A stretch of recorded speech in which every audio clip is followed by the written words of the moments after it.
Salut à tous, on se retrouve pour une toute nouvelle vidéo sur l'Australie et aujourd'hui on va parler d'un énorme sujet, c'est l'achat d'un véhicule. Après un an de voyage, je vais pouvoir clairement vous expliquer tous les petits filons et toutes les différences entre les voitures. Parce que oui, la première chose qu'on a envie de faire ici en Australie, c'est d'acheter une voiture. Un 4x4, un van, une citadine, peu importe. Mais attention, parce que ce que tu sais pas, c'est que tu peux avoir des galères, il y a beaucoup d'arnaques, tu sais pas trop te situer par rapport au budget, tout ça, t'inquiète pas. On va tout voir dans cette vidéo, je vais t'expliquer au cas par cas tout ce qu'il y a à savoir, tout simplement. Allez, on est parti, bonne vidéo.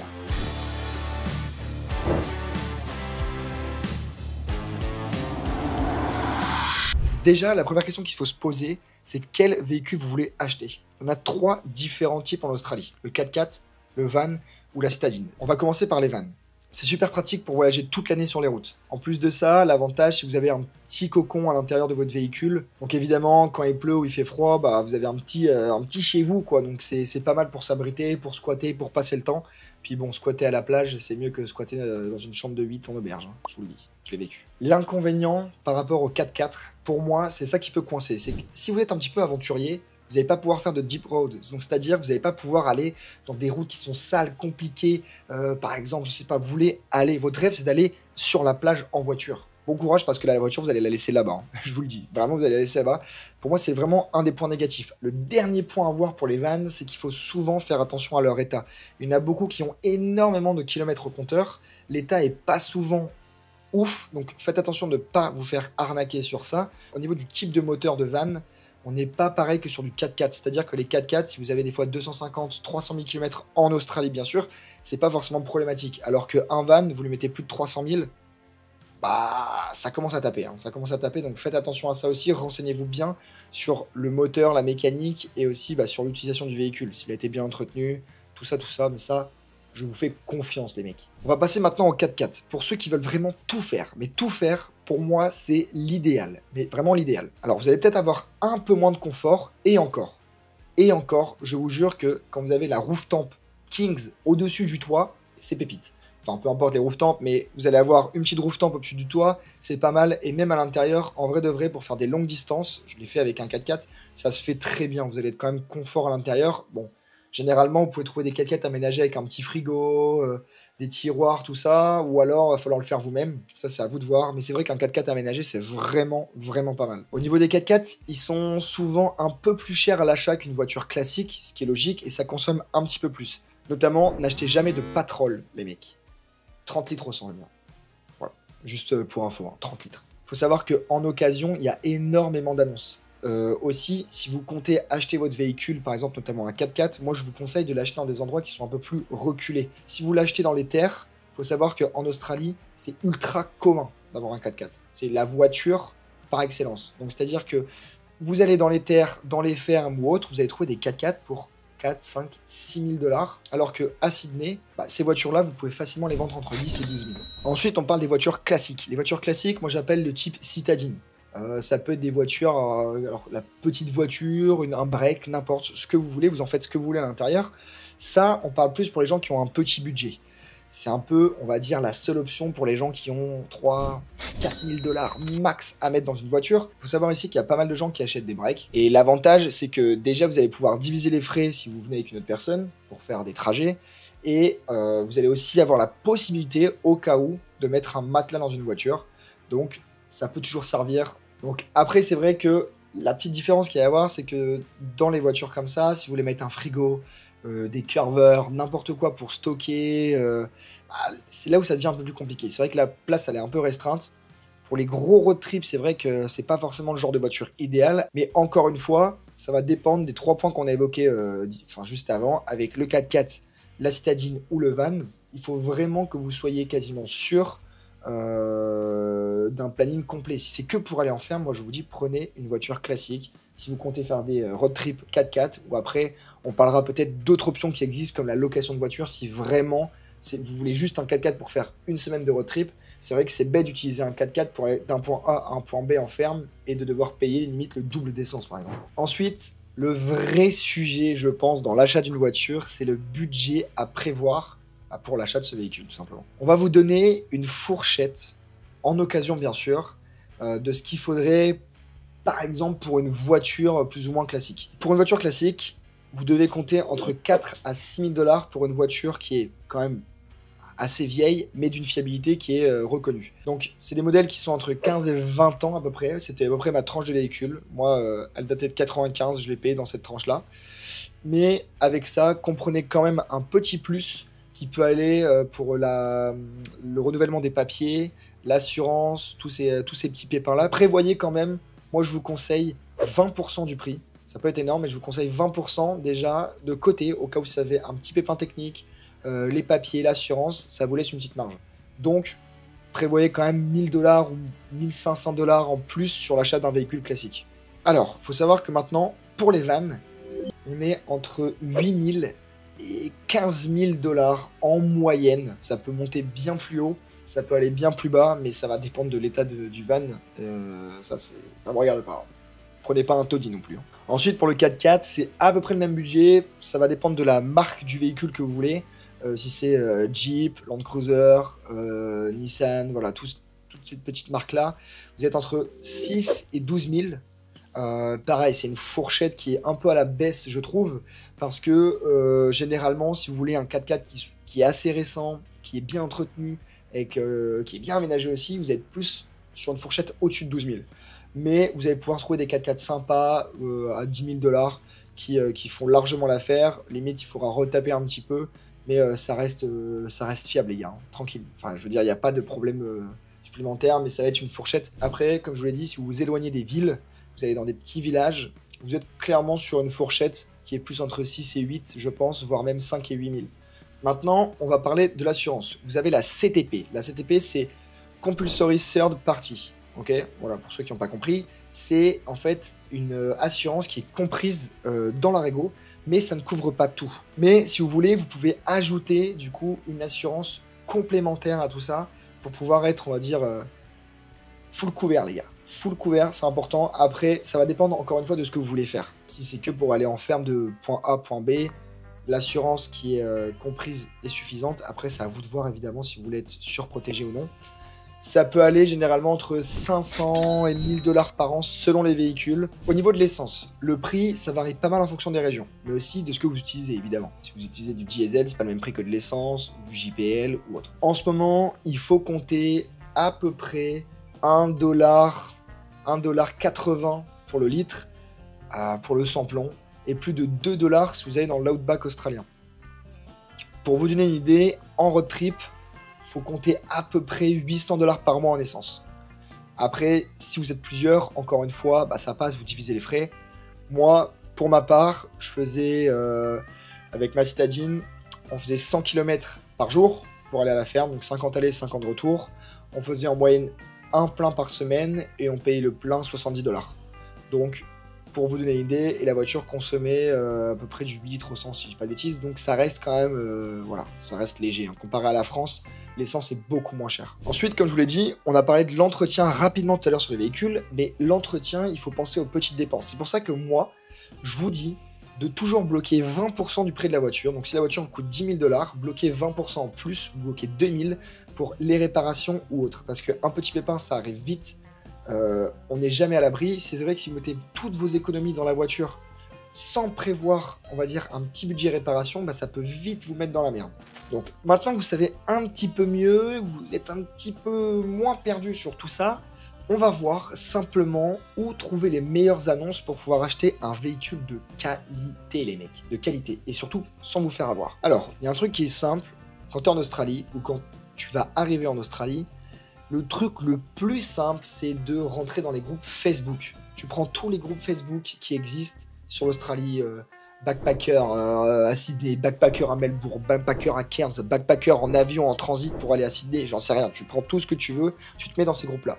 Là-dessus, tu as des gens qui vont poster des annonces H24. On va vous mettre en description les liens de nos groupes, mais il y en a plein d'autres évidemment. Donc moi, je vous conseille de venir sur nos groupes Facebook, mais aussi de vous intégrer à d'autres groupes, c'est important dans tous les cas, je pense que tout le monde va le faire. Ça serait égoïste de notre part de vous dire de venir que sur nos groupes, mais franchement, vous allez, déjà, on a une grosse communauté, donc trouver pas mal de gens, on a des canaux qui sont spécifiques pour l'achat d'un véhicule, la vente d'un véhicule, donc c'est top.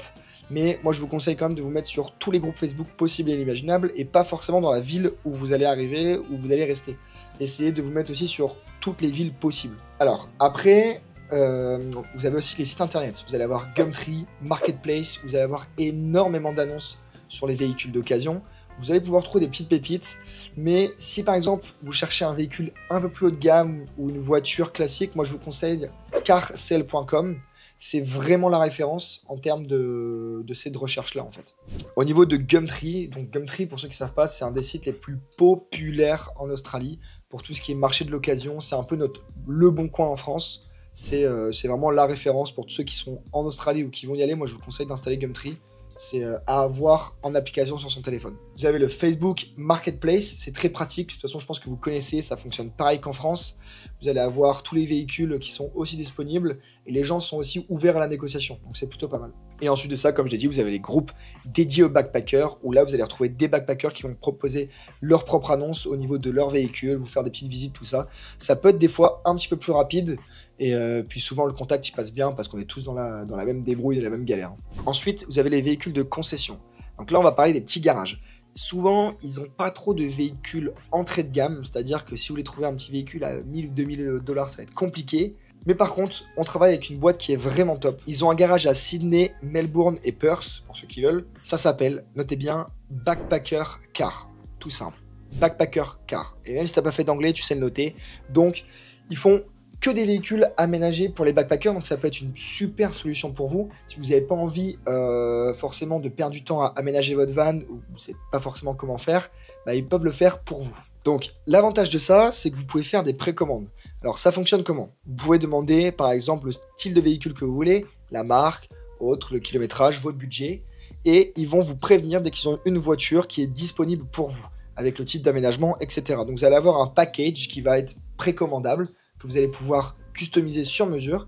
L'avantage de ça, c'est que vous allez déjà pouvoir la payer depuis la France. Comme ça, vous arrivez en Australie, vous avez déjà votre véhicule.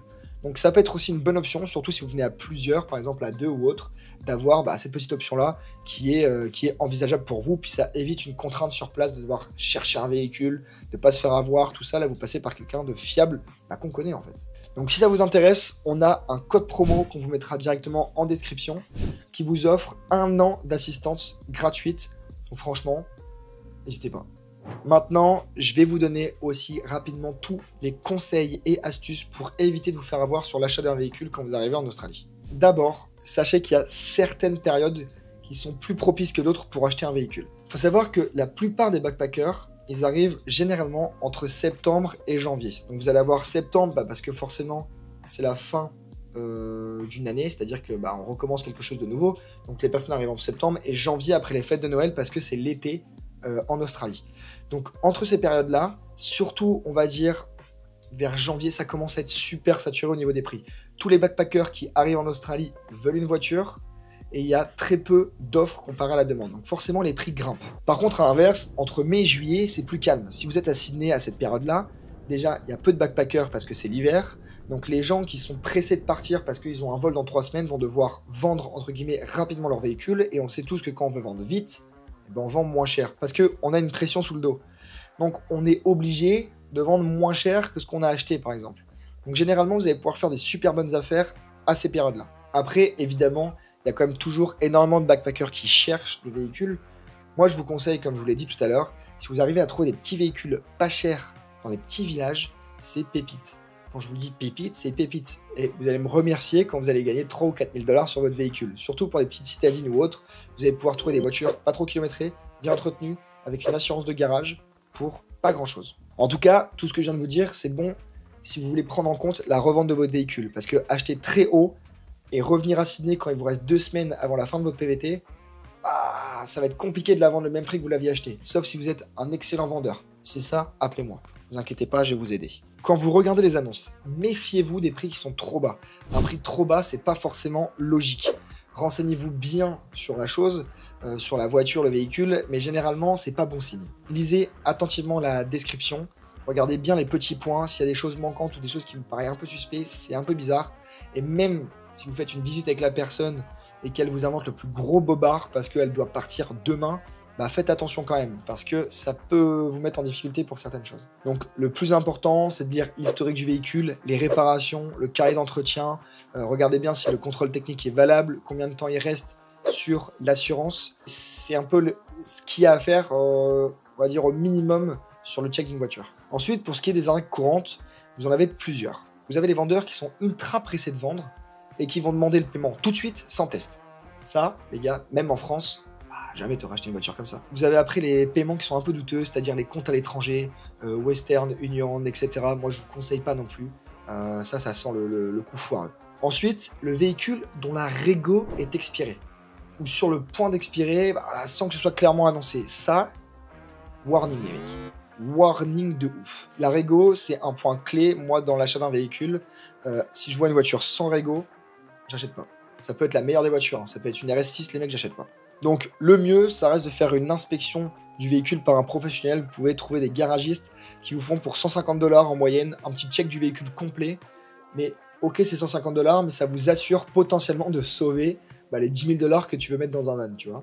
Ne faites pas ce que vous ne feriez pas dans votre pays. C'est-à-dire que si tu comptes ne pas acheter la voiture en France, dans le sens où tu le sens pas, tu vas peut-être pas acheter en France ou autre, c'est pas parce que tu es en Australie que tout est beau, tout est rose. Donc moi je te conseille, tu vérifies l'état du moteur. Tu regardes qu'il n'y ait pas de fuite apparente, de bruit bizarre, tout ça. Même si tu ne t'y connais pas en mécanique, hein. Fais genre que tu t'y connais parce que le mec, ça va lui mettre une pression. Tu demandes d'ouvrir le moteur, renseigne-toi. Limite, tu demandes à ChatGPT de te faire 2-3 questions pour être un peu style professionnel et tu vois comment il te répond. Si le mec, il veut te niquer, tu vas voir qu'il va... Il va être un peu gêné, tu vois, de te répondre. Donc, regarde sous le véhicule aussi, parce que l'Australie, c'est énormément de routes aussi qui sont endommagées, si tu fais du off-road ou autre. Donc regarde sous le véhicule, si t'as pas de rouille, de taches apparentes, voilà, tu regardes un peu sur le véhicule, parce que ça, il y a énormément de personnes qui oublient de le faire, et c'est parfois là où tu peux avoir des petits dégâts. Ensuite, contrôle les pneus, regarde s'ils sont pas trop lisses, les freins, évidemment, c'est ultra important.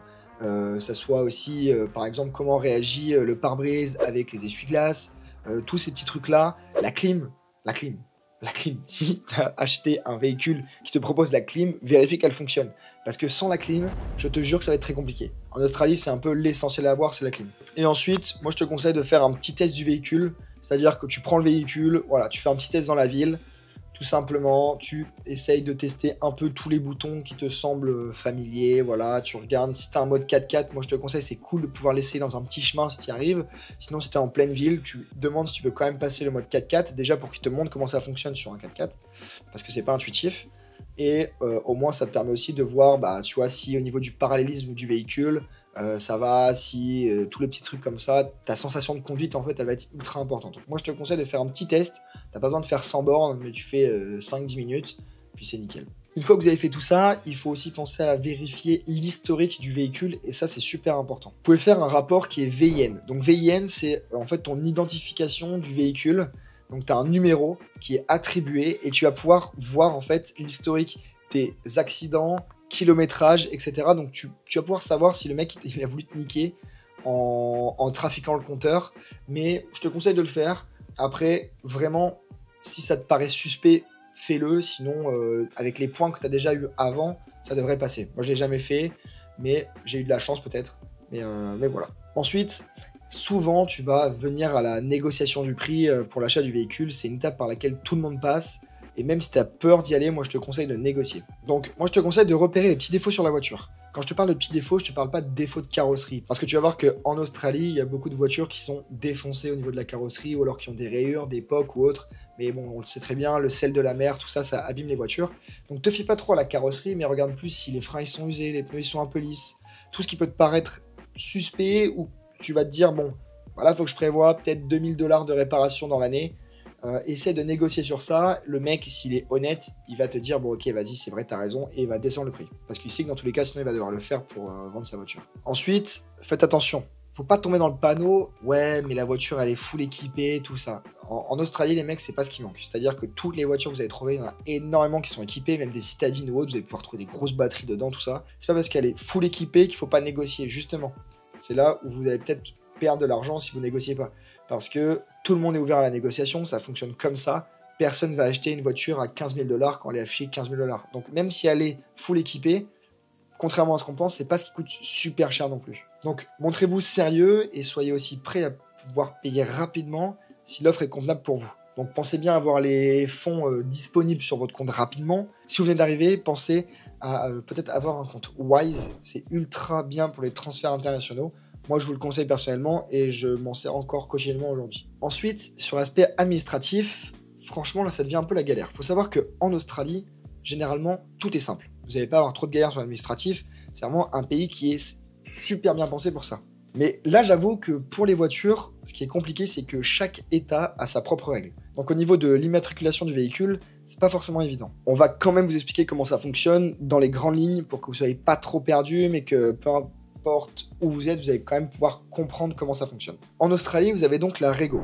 Ça correspond en France à notre carte grise, mais qui comprend aussi l'assurance civile. Donc comme on a parlé tout à l'heure, c'est la CTP. Il faut savoir que ça se renouvelle généralement tous les ans, mais vous avez un système où vous pouvez le renouveler tous les 3 mois, 6 mois ou 12 mois. Et ici, la Rego, elle est liée à son véhicule. C'est-à-dire que la carte grise est liée au véhicule, pareil pour l'assurance, pas à vous.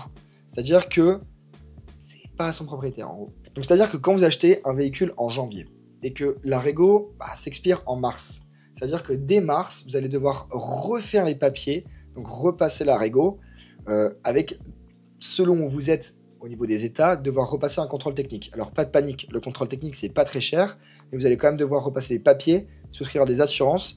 À peu près pour une citadine, j'avais payé à l'époque contrôle technique inclus avec la carte grise 500$ si je dis pas de bêtises. Mais c'est pour ça que quand je vous dis de prévoir 20% en plus de votre budget, vous n'avez peut-être pas ça en tête au moment où vous achetez le véhicule. Donc faites attention parce que c'est ultra important.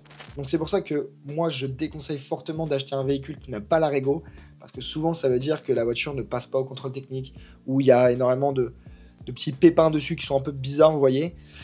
Donc si elle expire et que vous roulez avec le véhicule, vous risquez des grosses amendes parce qu'il y a énormément de caméras qui vous bipent de partout et ça peut vous coûter très cher. Très cher, mais vraiment très cher. Donc pour éviter les galères, moi je vous conseille de prendre un véhicule immatriculé dans l'état où vous êtes. C'est-à-dire que si vous êtes à Sydney, vous prenez un véhicule qui est tagué NSW, comme ça vous êtes tranquille. Il faudra revendre le véhicule à Sydney bien évidemment, hormis si vous changez les plaques d'un autre état, mais ça vous le verrez au fur et à mesure de votre parcours en Australie, vous allez commencer à comprendre au fur et à mesure. Après, vous avez aussi les plaques qui sont WA, Western Australien. Celle-ci, vous pouvez l'acheter, il n'y a aucun problème, même à Sydney, parce que l'administration elle est plus souple et ça vous permet de pouvoir vendre partout dans l'Australie. C'est la seule plaque qui a cet impact-là. Pour moi, c'est génial, mais après, des fois, les voitures sont plus chères aussi parce que les personnes sont au courant que c'est des voitures qui cotent un peu mieux, parce que au niveau des papiers, c'est plus rapide, plus simple, et vous pouvez la vendre partout. Bref, si vous voulez tout savoir, je vous mets un lien ultra détaillé avec la Rego et comment ça fonctionne entre les états, parce que c'est quand même assez complexe. Donc vous avez le lien qui va s'afficher juste dans la barre juste en dessous. Donc vous pouvez retrouver le lien dans la barre d'infos. Ensuite, en plus de cette Rego qui comprend l'assurance routière, vous allez pouvoir prendre une assurance supplémentaire. Parce qu'en fait, sinon, c'est que si vous avez un accident, ça peut être un peu problématique. En fait, le plus important, c'est que vous abîmez votre véhicule ou le véhicule de quelqu'un. Tous les frais, c'est de votre poche. Tous les frais, les gars. Ça peut chiffrer très fort en sachant que même le système de santé n'est pas pareil qu'en France, donc vous allez devoir débourser, mais ça peut vous coûter très cher. Donc vous avez globalement deux options, la Third Party Property. Donc ça, c'est l'assurance au cas où si vous causez des dommages à n'importe quel véhicule autre que le vôtre. Donc vous allez être pris en charge, mais pas pour vos frais, pas pour votre véhicule. Et après, vous avez la Comprehensive qui, elle, par contre, englobe aussi les dégâts qui sont subis sur votre véhicule. Donc là, vous avez une assurance qui est quasiment full, en fait. Une fois le véhicule acheté, vous allez avoir les papiers de transfert. Ils sont souvent disponibles en ligne ou en papier selon les états, ça diffère. Et il faut respecter les délais, parce que sinon vous risquez une amende. Mais à ce niveau-là, c'est pas très compliqué en vrai. Ça se fait ultra simplement, même si vous y connaissez rien, que vous êtes arrivé depuis 2 semaines, franchement vous n'allez pas vous y perdre. Par précaution, prenez toujours une photo des documents originaux signés. Mais sur ça, moi je vous conseille, par exemple pour le NSW, vous allez avec le vendeur directement dans un bureau NSW, vous faites les changements des papiers, puis c'est nickel. Alors, question fréquente. Est-ce que c'est facile de revendre son véhicule qu'on a acheté en Australie? Généralement, les gars, oui, c'est super facile. Ça peut mettre plus de temps, ça dépend aussi le type de véhicule que vous avez et selon la saison, évidemment. Mais globalement, c'est quand même généralement rapide. Vous avez énormément de demandes avec une offre qui est certes conséquente, mais vous vous y retrouvez. Pour moi, je trouve que c'est ultra rapide. Généralement, vous pouvez l'avoir dans 1 à 2 semaines, je pense. Moi, ça a été le cas pour les 2 voitures. Donc, faites-moi confiance. Faites-moi confiance. Ai-je besoin de conduire avec un permis international? Alors, oui, le permis français en Australie, il suffit pas. Bon, globalement, moi, j'ai pas eu de grosses frayeurs avec ça. Mais moi, ce que je vous conseille, c'est de soit faire la demande du permis international, mais attention avec ça, parce que déjà, il y a des délais qui sont abusés. Donc, généralement, au moment où vous regardez cette vidéo, bah, vous partez pas en Australie dans 1 an. Donc, généralement, c'est dans 2-3 mois. Donc, ça sera déjà trop tard pour le permis international. Moi, je vous conseille, vous venez avec votre permis français. Ça va suffire au début et vous faites une traduction NATI. Traduction NATI, on la propose dans le lien qui est en description aussi, je vais vous le mettre sur notre site internet, Australia Guide Backpacker. Mais en gros, cette traduction-là, ça va permettre de traduire votre permis français en australien. Vous allez avoir un petit QR code, tout ça. Donc ça peut être vachement utile. Moi, je vous conseille de le faire. Et c'est généralement en 24 heures que vous recevez la traduction de permis. Donc ultra rapide et au moins, vous êtes vraiment safe pour tous vos trajets. Donc, la dernière question, puis-je faire l'entretien de mon véhicule moi-même? Moi, je trouve que c'est une bonne idée si vous y connaissez en mécanique. Après, renseignez-vous aussi sur toutes les garanties que vous avez souscrites avec vos assurances. Parce qu'il y a des assurances qui vont exiger en fait une réparation en garage. Et après, si vous arrive quelque chose, et bah en fait, comme vous avez fait ça vous-même, ils vont dire bah non, c'est de votre faute ou autre. Donc, pour les réparations de base, je pense que vous pouvez le faire. Si vous savez le faire, il n'y a aucun problème. Mais après, si c'est des grosses réparations, bah déjà, aller en garage, ça va vous faire gagner du temps. Vous allez pouvoir faire autre chose à côté si vous avez du boulot, etc. Ça vous évitera de poser des jours de congé. Mais globalement, vous pouvez, mais renseignez-vous bien sur vos conditions au niveau des assurances. Donc maintenant, on va faire un petit récap, ultra rapide. Dans un premier temps, choisissez bien ce que vous voulez. 4x4, van, citadine. Avant de partir, ou dès que vous êtes en Australie, planifiez votre budget. Que ce soit entretien, selon le type du véhicule ou autre, essence, tout ça à peu près de ce que vous voulez mettre par semaine. Et bon, je vous dis, bloquez 20% en plus du prix de l'achat. Comparez les annonces et surtout vous précipitez pas, ça sert à rien de vous précipiter. Vous allez juste perdre du temps et de l'argent. Inspectez toujours le véhicule avant de l'acheter. Testez-le, regardez les papiers, l'historique du véhicule, demandez un max d'infos sur le véhicule. Et une fois que vous l'avez acheté, n'oubliez pas les démarches administratives pour la régo, surtout quelques mois après. Vérifiez bien quand est-ce qu'elle expire, parce que ça, on peut vite se faire avoir. Voilà, c'était tout pour moi. Si cette vidéo vous a plu, n'hésitez pas à mettre un petit like, un abonnement, un commentaire. On y répondra avec plaisir. Profitez bien de cette aventure parce que moi, elle est terminée malheureusement. Mais je vous dis à très vite pour d'autres vidéos sur Australia Guide Backpacker. Gros bisous, ciao. Et surtout les gars, conduisez prudemment.